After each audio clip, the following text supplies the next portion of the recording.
दोस्तों, डेजर्ट रोज एजुकेशन के online platform पर आपका स्वागत है।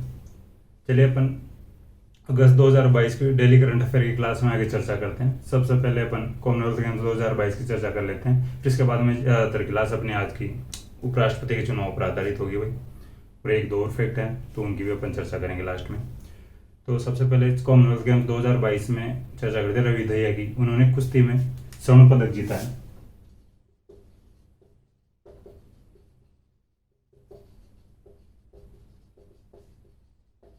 ठीक है, रवि दहिया ने ओलंपिक 2020 में भी रजत पदक जीता था। ओलंपिक 2020 में रवि दहिया ने रजत पदक जीता था, और कॉमनवेल्थ गेम्स 2022 में रवि दहिया ने कुश्ती में स्वर्ण पदक जीता है। फिर विनेश फोगाट की बात करते हैं। महिला पहलवानी में यानी कुश्ती में स्वर्ण पदक जीती है भाई विनेश फोगाट।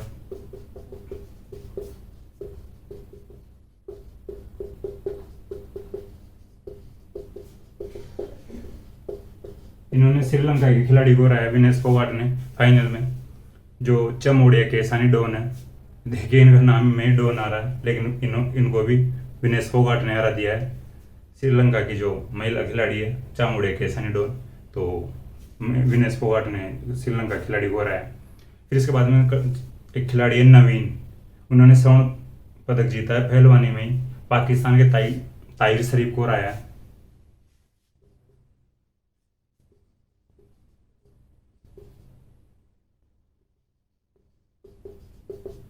ठीक है, स्वर्ण पदक जीता है, पाकिस्तान के खिलाड़ी को हराया इन्होंने।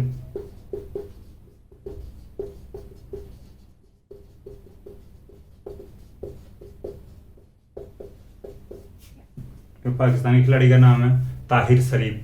फिर इसके बाद में चर्चा करते हैं पूजा गहलोत की। उन्होंने पहलवानी में ही कांस्य पदक जीता है, पूजा गहलोत ने। फिर पूजा सिहाग, इन्होंने भी कांस्य पदक जीता है भाई, पूजा सिहाग ने कांस्य पदक जीता है। फिर इनके बाद में अपन चर्चा करते हैं अविनाश साबले।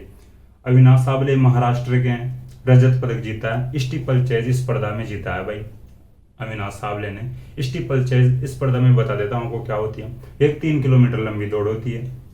इसमें 35 बाधाओं को पार करना पड़ता है स्टीपल चेज स्पर्धा में, यानी जो भी स्पर्धा होती है 35 बाधाओं में से जो 28 बाधाएं आती है वो ऊंचाई को पार करने वाली बाधाएं आती है, और जो बची 7 जो बाधाएं आती है वो पानी को जो क्रॉस करना होता है, इसमें जो पानी की बाधाएं होती है। तो टोटल मिलाकर 35 बाधाएं आती है, इनको पार करना होता है, और ये 3 किलोमीटर लंबी दौड़ होती है स्टीपल चेज जो होती है। इसमें जो अविनाश साबले ने रजत पदक जीता है, महाराष्ट्र के है अविनाश साबले। फिर इसके बाद में अपन चर्चा करते हैं प्रियंका गोस्वामी की। भाई इन्होंने इतिहास रचा है प्रियंका गोस्वामी ने, जो पैदल चाल में रजत पदक जीता है। जो पैदल चाल में जो पदक जीतने वाली भारत की पहली महिला बन गई है भाई प्रियंका गोस्वामी। इससे पहले भारत की किसी भी महिला ने पैदल चाल में कोई पदक नहीं जीता था, तो ये पैदल चाल में पदक जीतने वाली भारत की पहली महिला बन गई है। प्रियंका गोस्वामी का नाम याद रखना, रजत पदक जीता है इन्होंने। फिर चर्चा करते हैं 4 सदस्यीय जो लॉन बॉल टीम है, इसने रजत पदक जीता है। फाइनल में उत्तरी आयरलैंड की टीम से हार गई है भाई, जो स्वर्ण तो ले नहीं पाई लेकिन रजत पदक प्राप्त करने में सफल रहे हैं। फाइनल में उत्तरी आयरलैंड की टीम से हारे हैं, जो 4 सदस्यीय लॉन बॉल टीम है। ठीक है, देखिए अब तक जो भारत के खाते में यानी 5 अगस्त 2022 तक 12 स्वर्ण पदक आ चुके हैं, 11 रजत पदक आ चुके हैं, और 15 कांस्य पदक आ चुके हैं, यानी 38 पदक आ चुके हैं भारत के खाते में। ठीक है, 5 अगस्त तक, सॉरी 5 अगस्त तक नहीं, 6 अगस्त तक, 6 अगस्त तक 38 पदक आ चुके हैं भारत के खाते में। फिर इसके बाद में अपन चर्चा करते हैं उपराष्ट्रपति चुनाव की, जो इम्पोर्टेंट चर्चा यानी इम्पोर्टेंट विषय बना हुआ है भाई अभी चर्चा में। तो अपन चर्चा करते हैं। देखिए उपराष्ट्रपति का चुनाव जो 2022 में हुआ, इसमें श्री जगदीप धनखड़ को चुना गया उपराष्ट्रपति भारत का। जो जगदीप धनखड़ अब से पहले यानी पश्चिम बंगाल के राज्यपाल थे, इन्होंने इस्तीफा दे दिया था, और एनडीए के उम्मीदवार घोषित किए गए थे एनडीए द्वारा जगदीप धनखड़। देखिए फिर जगदीप धनखड़ जो राजस्थान के निवासी है भाई, जाट समुदाय के निवासी है। वर्तमान में उपराष्ट्रपति भारत के जो वेंकैया नायडू है, इनका कार्यकाल 10 अगस्त को समाप्त हो रहा है वेंकैया नायडू का। तो 11 अगस्त को जगदीप धनखड़ भारत के उपराष्ट्रपति के तौर पर शपथ ले लेंगे। जगदीप धनखड़ देश के 14वें उपराष्ट्रपति होंगे। और राजस्थान से दूसरे उपराष्ट्रपति हो गए भाई जगदीप धनखड़। इससे पहले राजस्थान से श्री भैरों सिंह शेखावत भारत के उपराष्ट्रपति चुने गए थे। 19 अगस्त 2002 से 21 जुलाई 2007 तक भैरों सिंह शेखावत भारत के उपराष्ट्रपति रहे थे, जो खाचरी आवास गांव सिक्कर से थे भैरों सिंह शेखावत। देखिए अपन उपराष्ट्रपति के कुछ आर्टिकल्स हैं, इनकी चर्चा कर लेते हैं। तो मैं आपको बता देता हूँ कुछ जो आर्टिकल्स होंगे इंपॉर्टेंट, मैं उनको लिख भी दूंगा। तो मैं बोल रहा हूँ, आप नोट कर सकते हो, मैं रिपीट कर दूंगा। आर्टिकल 63 में उल्लेख है कि भारत का एक उपराष्ट्रपति होगा। आर्टिकल 63 में उल्लेख है कि भारत का एक राष्ट्रपति होगा। आर्टिकल 64 में उपराष्ट्रपति राज्यसभा का पदेन सभापति होगा। ठीक है। आर्टिकल 64 में उपराष्ट्रपति राज्यसभा का पदेन सभापति होगा। आर्टिकल 65 में उल्लेख है राष्ट्रपति की अनुपस्थिति या जो पद खाली रह जाए अगर राष्ट्रपति का, तो उपराष्ट्रपति राष्ट्रपति के कार्यों का निर्वहन करेगा। ठीक है भाई। 65 में राष्ट्रपति की अनुपस्थिति या पद खाली होने की स्थिति में जो भारत का उपराष्ट्रपति होगा वो राष्ट्रपति के कर्तव्यों का पालन करेगा। ठीक है। आर्टिकल 66 में उल्लेख है, यानी 3 बातें इसमें, तो ये एक अलग अलग है, ध्यान रखना। 66 में राष्ट्रपति का निर्वाचक मंडल और जो निर्वाचन पद्धति और योग्यताएं और शर्तें आती है आर्टिकल 66 में। तो अपन पहले चर्चा करते हैं निर्वाचन मंडल की। इसमें देखिए जो उपराष्ट्रपति का निर्वाचन मंडल होता है, इसमें लोकसभा और राज्यसभा के सभी सदस्य यानी निर्वाचित और मनोनीत दोनों भाग लेते हैं। ठीक है। संसद के दोनों सदनों लोकसभा और राज्यसभा को मिलाकर कुल सदस्यों की संख्या वर्तमान में 788 होती है भाई। दोनों सदन राज्यसभा और लोकसभा के जो सदस्यों को मिलाकर अगर देखा जाए तो 788 सदस्यों की संख्या होती है।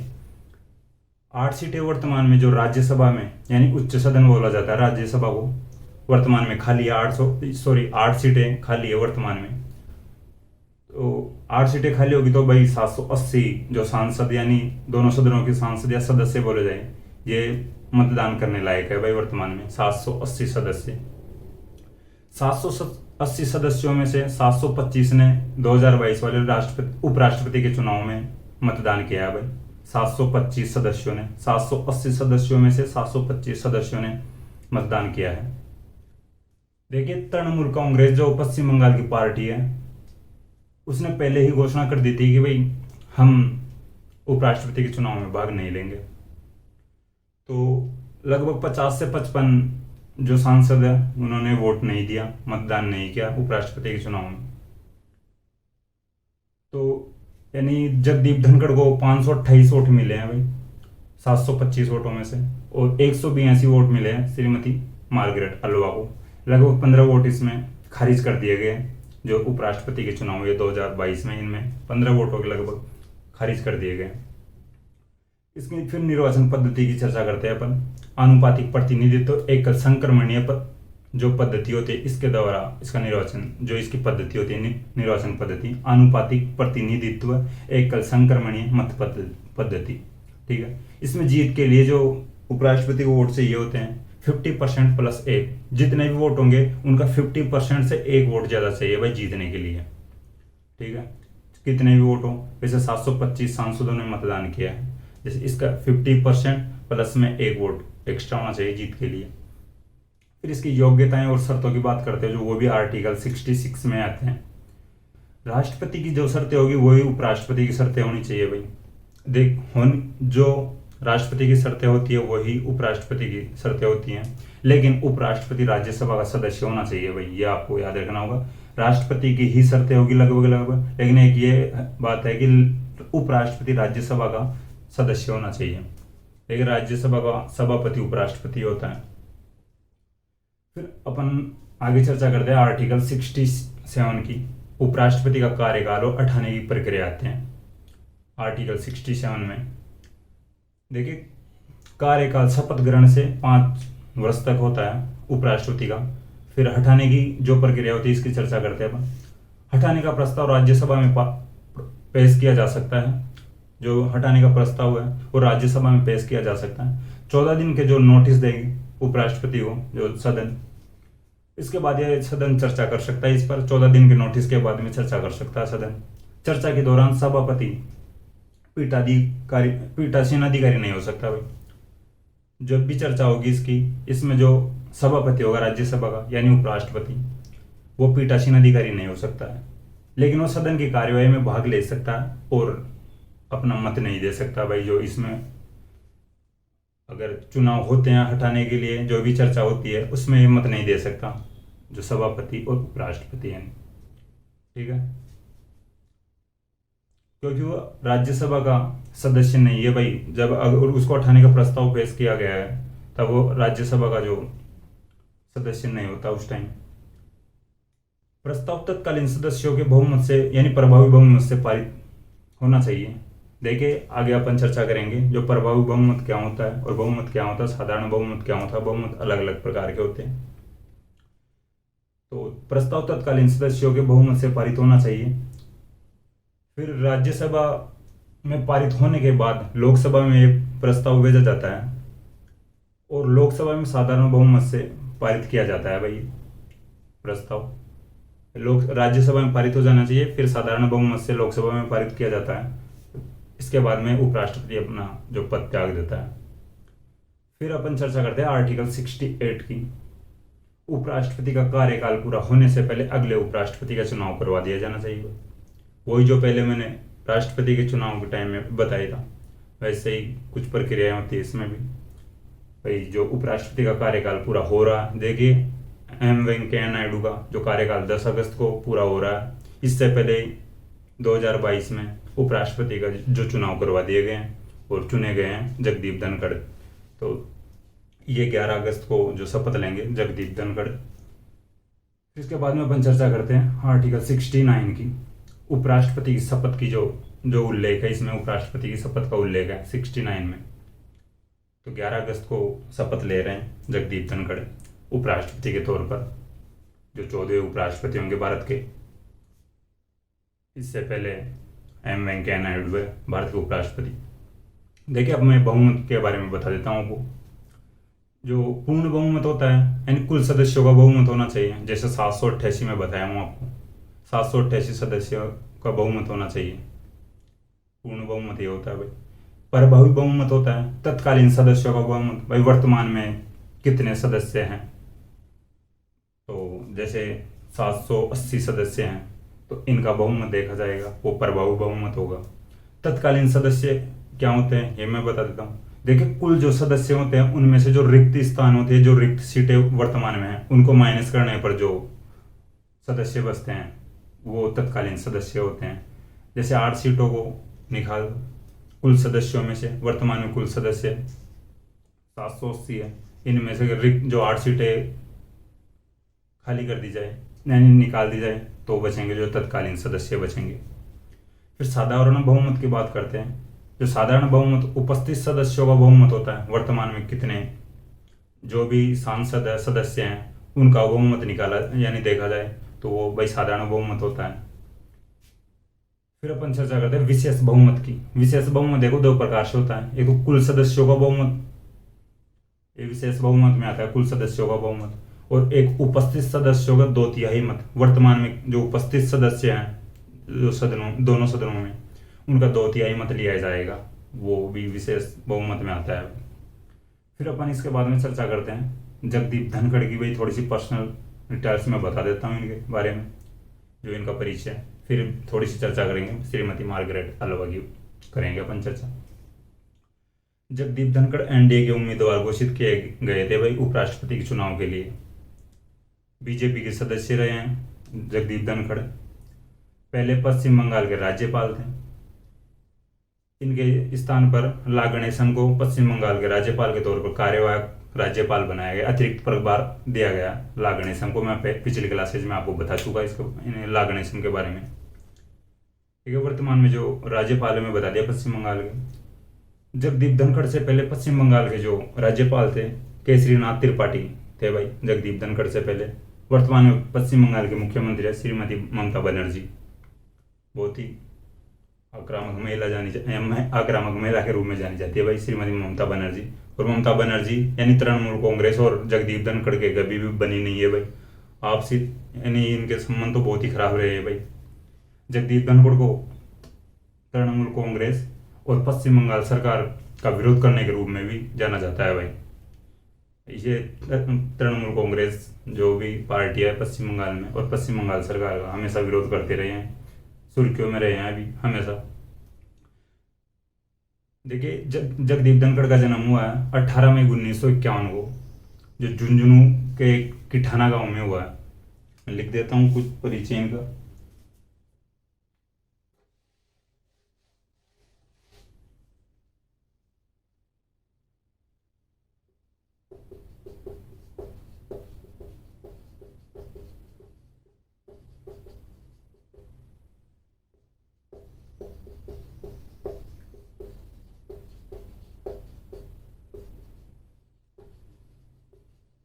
किठाना गांव में झुंझुनू जिले में हुआ भाई जन्म।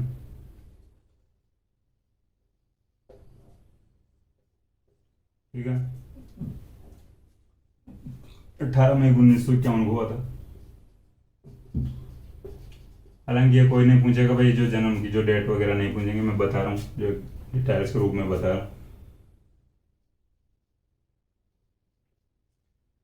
ठीक है, 18 मई 1951 को किठाना गांव सिक्कर झुंझुनू में हुआ था। देखिए इनकी कॉलेज शिक्षा हुई, देखिए प्राथमिक शिक्षा तो इनके गांव से हुई थी भाई, 5वीं तक जो इनकी शिक्षा हुई थी। फिर जो 5-6 किलोमीटर आगे इनके साइड में कोई स्कूल पढ़ती है, वहाँ पे इनकी 12th तक जो एजुकेशन हुई थी। और जो कॉलेज शिक्षा हुई है, इन्होंने बीएससी ऑनर्स जयपुर के महाराजा कॉलेज से किया है भाई, और फिर एलएलबी की डिग्री ली है राजस्थान विश्वविद्यालय से। ठीक है, जयपुर से इनकी जो कॉलेज शिक्षा हुई है महाराजा कॉलेज से और राजस्थान विश्वविद्यालय से। महाराजा कॉलेज से इन्होंने बीएससी ऑनर्स किया था। देखिए बीजेपी से पहले जो है 1991 से, यानी 1989 से 1991 तक झुंझुनू से सांसद रहे थे भाई जगदीप धनखड़। 1993 से 1998 के बीच राजस्थान की किशनगढ़ विधानसभा सीट के भी सदस्य रहे, यानी विधायक रहे हैं भाई 1993 से 1998 के बीच में। ठीक है, राजस्थान की किशनगढ़ विधानसभा से। फिर 2019 में पश्चिम बंगाल के राज्यपाल बने थे श्री जगदीप धनखड़। फिर इसके बाद में अपन चर्चा करते हैं भाई मार्गरेट अलवा की। जन्म मार्गरेट अलवा का 14 अप्रैल 1942 को मैंगलोर कर्नाटक में हुआ था।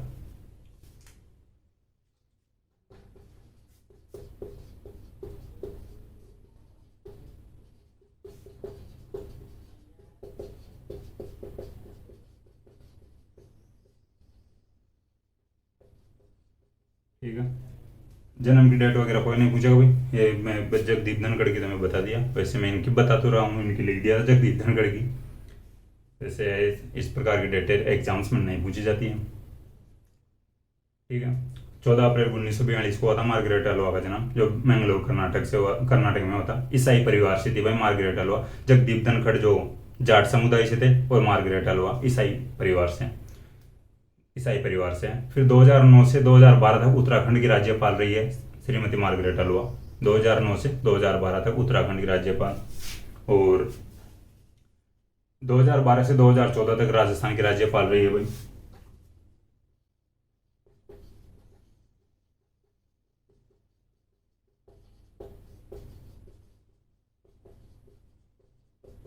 देखिए ये फैक्ट याद रखना भाई, ये पूछा जा सकता है भाई। उपराष्ट्रपति चुनाव 2022 में जो विपक्ष के उम्मीदवार थे, वो पहले राजस्थान के राज्यपाल के रूप में कार्य कर चुके हैं, तो याद रखना, ये इंपॉर्टेंट फैक्ट है भाई। फिर इसके बाद में चर्चा करते हैं आगे। जुलाई 2014 में, यानी 7-8 दिन रही थी भाई जो गुजरात की राज्यपाल। 7 जुलाई के आसपास से 15 जुलाई के आसपास तक रही थी, वैसे फिक्स डेट याद नहीं है मुझे। जुलाई 2014 में, हाँ 7 जुलाई 2014 से 15 जुलाई 2014 तक गुजरात की राज्यपाल रही थी। अतिरिक्त कार्यभार संभाला था इन्होंने, मार्गरेट अलवा ने। फिर जुलाई 2014 से अगस्त 2014 तक गोवा की राज्यपाल भी रही है श्रीमती मार्गरेट अलवा। ठीक है, यानी ये 1 महीने के आसपास रही है, यानी गोवा की राज्यपाल, जुलाई 2014 से अगस्त 2014 तक। फिर इसके बाद में अपन चर्चा कर लिए भाई। देखो जगदीप धनखड़ की लगभग सभी चर्चा कर लिए अपन, और कुछ आपको कोई न्यू फैक्ट पता हो तो कमेंट बॉक्स में कर सकते हो आप, मैसेज कर देना, अगली क्लास में चर्चा कर लेंगे अपन।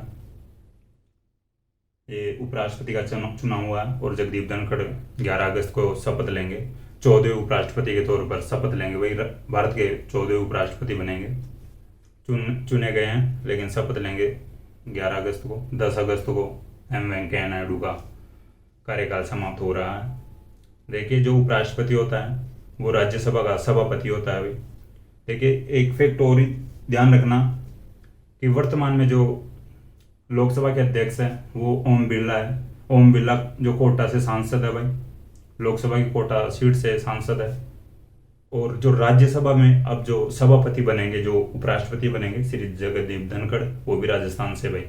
दोनों सदनों में सभापति और जो अध्यक्ष है वो राजस्थान से है। यह एक इम्पोर्टेंट फैक्ट है, याद रखना है भाई। ओम बिरला जो लोकसभा के अध्यक्ष है वर्तमान में, और जो जगदीप धनखड़ है जो राज्यसभा के सभापति बन जाएंगे भाई 11 तारीख को शपथ लेते ही। ठीक है, फिर इसके बाद में अपन चर्चा करते हैं सुरेश रैना की। ये भी, इनको भी पहले आईपीएल के टाइम में ये चर्चा में रहे थे, इनको आईपीएल में इस बार चेन्नई सुपर किंग्स ने नहीं लिया था। फिर अभी ये चर्चा में कि इनको डॉक्टरेट की मानद उपाधि से सम्मानित किया गया है सुरेश रैना को। पूर्व भारतीय क्रिकेटर रहे हैं भाई सुरेश रैना, इनको डॉक्टरेट की मानद उपाधि से सम्मानित किया गया है अभी फिलहाल ही। पूर्व भारतीय क्रिकेटर रहे हैं, मैं बता दिया। आईपीएल में जो चेन्नई सुपर किंग्स जो फ्रेंचाइजी है उसके पसंदीदा खिलाड़ी माने जाते हैं भाई सुरेश रैना। चेन्नई सुपर किंग्स से आईपीएल खेलते थे, इस बार इनको नहीं लिया गया था आईपीएल में। मार्च 2022 में प्रतिष्ठित जो स्पोर्ट्स आइकन अवार्ड से सम्मानित किया गया है सुरेश रैना को। मार्च 2022 में जो प्रतिष्ठित स्पोर्ट्स आइकन अवार्ड से सम्मानित किया गया है। मार्च में ही मालदीव स्पोर्ट्स अवार्ड 2022 से सम्मानित किया गया है। मालदीव स्पोर्ट्स अवार्ड 2022 से सम्मानित किया गया है। इनको खेल में उल्लेखनीय योगदान हेतु भाई ये अवार्ड दिए गए हैं। और वर्तमान यानी फिलहाल ही इनको ये डॉक्टरेट की मानद उपाधि से सम्मानित किया गया है सुरेश रैना को। अपन ने यहाँ तक चर्चा की है, तो और कुछ एक दो और फैक्ट है, इनकी भी अपन चर्चा कर लेते हैं। देखिए, एम.एस. स्वामीनाथन की जयंती जो 7 अगस्त को मनाई गई है। एम.एस. स्वामीनाथन एक वैज्ञानिक थे, भारत में हरित क्रांति के जो जनक कहे जाते हैं एम.एस. स्वामीनाथन।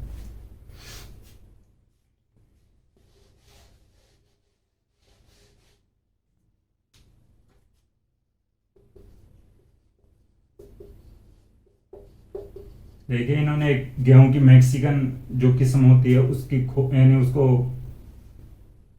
पहचाना था।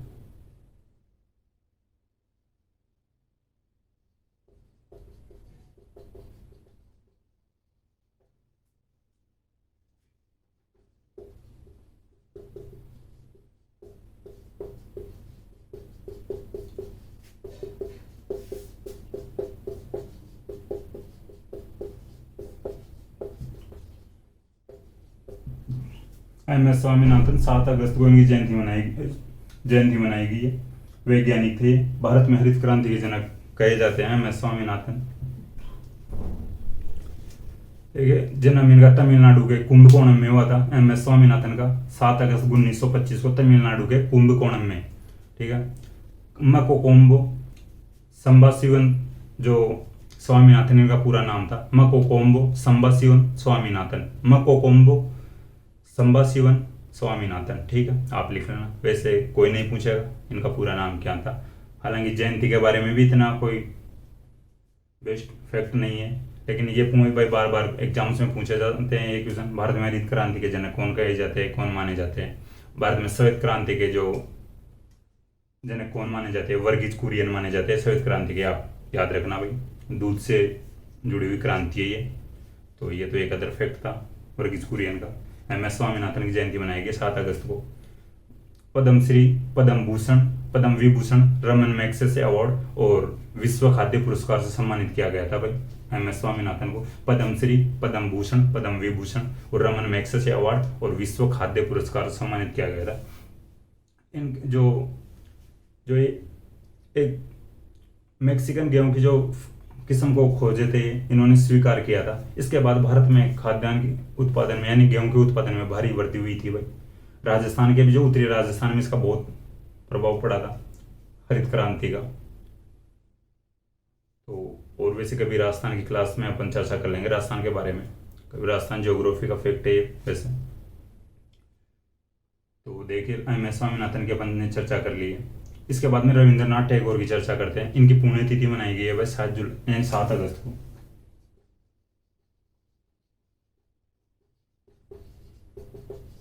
इनका जन्म कोलकाता में हुआ था भाई, पश्चिम बंगाल में।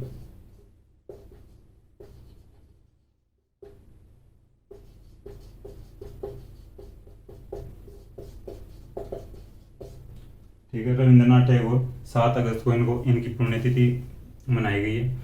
एम एस स्वामीनाथन की जयंती मनाई गई थी और जो रविंद्रनाथ टैगोर की पुण्यतिथि, मृत्यु इनकी हुई थी 7 अगस्त 1941 को। जन्म हुआ था 7 मई 1861 को कलकत्ता में, जो पश्चिम बंगाल में आता कलकत्ता। राष्ट्रगान के रचयिता कहे जाते हैं और जो बांग्लादेश का राष्ट्रगान है आमार सोनार बांग्ला, उसके भी रचयिता कहे जाते हैं। माने कहे जाते हैं कि भाई रचना की थी इन्होंने। जो भारत का राष्ट्रगान है जन गण मन, और जो बांग्लादेश का राष्ट्रगान है आमार सोनार बांग्ला, उसकी इनकी जो रचना की थी। इनके एक रचना और है गीतांजलि। गीतांजलि के लिए इनको 1913 में नोबेल पुरस्कार दिया गया था।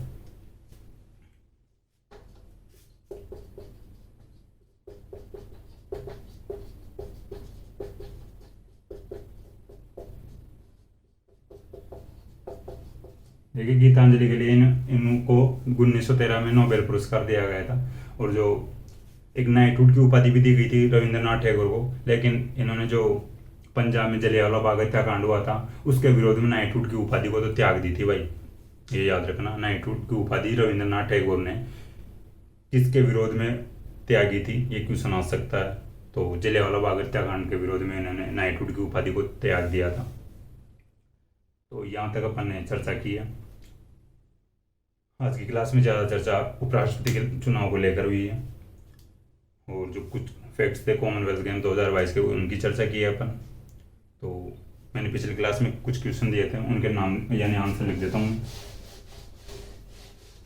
देखिए निमित मात्र हूँ, जो पुस्तक है जो राजस्थान के राज्यपाल वर्तमान कलराज मिश्र की है।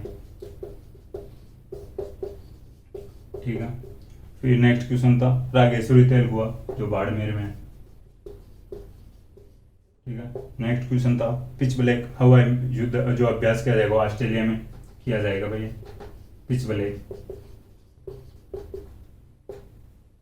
नेक्स्ट क्वेश्चन था हाल ही में जो केंद्रीय रेल मंत्री अश्विनी वैष्णव ने राजस्थान के किस रेलवे स्टेशन को वर्ल्ड क्लास बनाने की घोषणा किया। चित्तौड़ रेलवे स्टेशन को भाई वर्ल्ड क्लास बनाया जाएगा। ठीक है, लास्ट क्वेश्चन था जयपुर के जंतर मंत्र को किस वजह से यूनेस्को की विश्व विरासत सूची में शामिल किया गया था। 2010 में किया गया था भाई। देखिए जो जयपुर का जंतर मंत्र है भारत का सबसे बड़ा जंतर मंत्र है। सबसे पुराना जंतर मंत्र है वो दिल्ली का है भाई। सबसे पुराना दिल्ली का, सबसे बड़ा जयपुर वाला जंतर मंत्र है। ठीक है, ये जो पिछली क्लास में क्वेश्चन देते हैं उनके आंसर थे। अब नेक्स्ट क्वेश्चन लिख देता हूँ मैं। क्वेश्चन फर्स्ट क्वेश्चन है साक्षी मलिक ने कॉमनवेल्थ गेम्स 2022 में किस खेल में कौन सा पदक जीता है।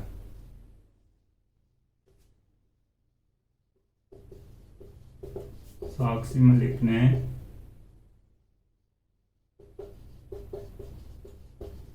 कॉमनवेल्थ गेम्स 2022 में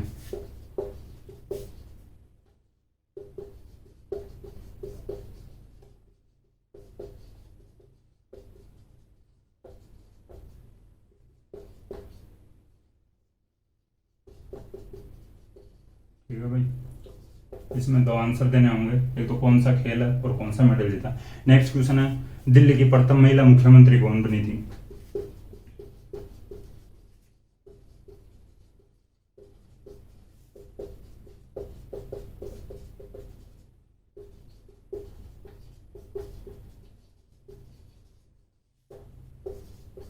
नेक्स्ट क्वेश्चन है, जयपुर स्थित हवा महल किस राजा के द्वारा बनाया गया था?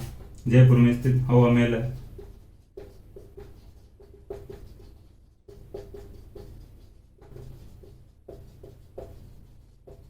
किस राजा द्वारा बनाया गया था?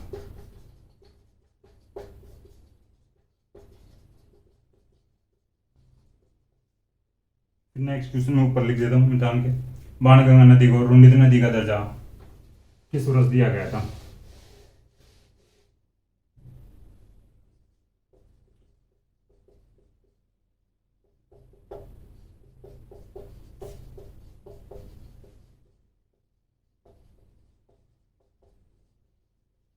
ठीक है, आप कमेंट बॉक्स में बताना कि रुंडित नदी क्या होती है।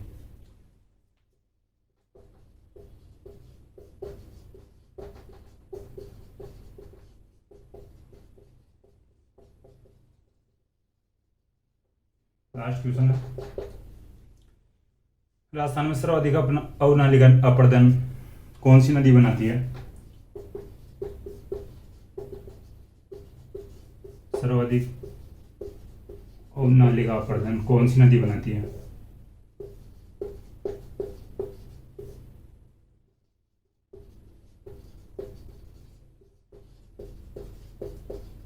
देखिए आंसर देना भाई कमेंट बॉक्स में।